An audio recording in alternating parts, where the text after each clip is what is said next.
Hey guys, hope you're all doing well. Now in this video, we're going to be going over the history of one of Jurassic Park's only omnivores. The Gallimimus is a dinosaur that has popped up quite frequently in the series past, and it's made notable appearances in nearly every entry in the franchise. This dinosaur happens to have a lot of cool hidden appearances outside of the films as well, and it's even appeared in many outstanding video game and toy releases for the past 25 years. Since we've got a lot of ground to cover, let's go ahead and start. This is the history of the Gallimimus in the Jurassic Park franchise.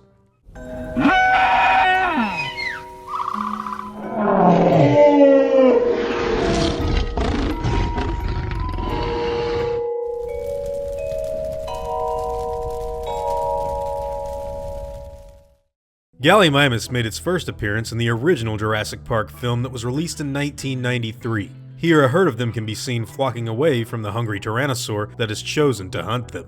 One of these individuals is unfortunately killed and eaten by the large carnivore during the course of the film. Gallimimus also appeared in the Series 2 Jurassic Park toy line as a hatchling bundled in with Ian Malcolm. You could also find its cool trading card. There was even an electronic adult variant as well. Now another variant of the Galley was the die-cast toy that was sold alongside the Pteranodon. The Galleys could also be found as a Dakin action figure, and of course they happen to show up in Topps comic books. Around the same time, Gallimimus would be featured in many video games based on the first movie, like Jurassic Park for the SNES, Sega CD, and even the arcade version. However, it was most notably featured in Rampage Edition for the Sega Genesis, during a level in which Alan Grant actually gets to ride one. Later appearances for the Gallimimus would come in The Chaos Continues, as well as Michael Crichton's second novel, where Ian Malcolm and Arby actually go over some old InGen printouts that confirm that this creature was planned for exhibition in Jurassic Park. Speaking of the Lost World, Gallimimus would return to the big screen in 1997 for that film's infamous roundup scene, and it would later be featured in one of the video game tie-ins that was released for the second film as well.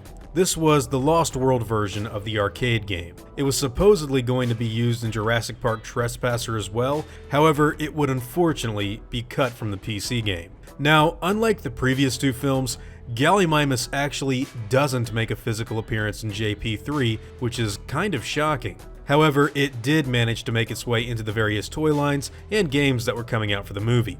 These include the die-cast figure that was sold with the Mobile Command Center and in the JP3 Dino Packs. Now, we did get an abundance of Galleys in Jurassic Park 3 Island Attack, the DNA Factor, and JP3 Park Builder, as well as Jurassic Park Scan Command, Dinosaur Battles, and Operation Genesis 2 years later. Eventually, Gallimimus would make its triumphant return to the big screen in the 2015 sequel titled Jurassic World. But the original individual that was killed by the Tyrannosaurus in the first movie can actually be located on the Masrani Global Backdoor site. New video game appearances for the dino were the LEGO Jurassic World tie-in, as well as the mobile adaptation Jurassic World the Game. Gallimimus would also show up in Jurassic Park Builder, and it was even planned for the cancelled Jurassic World Survivor game. As of this current date, Gallimimus made its most recent appearance in the 2018 movie Jurassic World Fallen Kingdom, where it can be seen flocking away from the volcanic eruption on Nublar, as well as sprinting out of the Lockwood Manor at the end. This time, the Galley would make quite a few appearances as a new action figure from Mattel, and it even got to show up in Frontier's new video game, Jurassic World Evolution. Catching the Gallimimus on the mobile game Jurassic World Alive is so far the final time we've seen it in the franchise, but hey, I'm sure it will show up in a ton of new stuff in the future. And that is pretty much it. That is the entire history of the Gallimimus in the Jurassic Park franchise. In my personal opinion, its initial introduction scene from the original movie is one of the most iconic moments in the franchise, and that's reason enough for me to love this smaller, but sadly often overlooked dinosaur. Now, what all of you guys think? Is the Gallimimus one of your favorite dinos in the franchise, or do you have others that you hold above it? Whatever your thoughts and opinions may be, I'd love to hear them in the comments down below. Now, before I go, I want to thank all of my game wardens, as well as all of my InGen executives. I'd also like to thank all of my park workers and InGen hunters as well. It really means the world to me that you guys appreciate what I do so much, and I seriously am extremely thankful for everything that you guys do to help. Honestly, it means the world. Now, I'd like to thank you all for watching this video, and hope that you all enjoy today's content. If you feel like I deserve it, I'd appreciate the like and hope that you'll consider subscribing if you're interested in hearing from me again.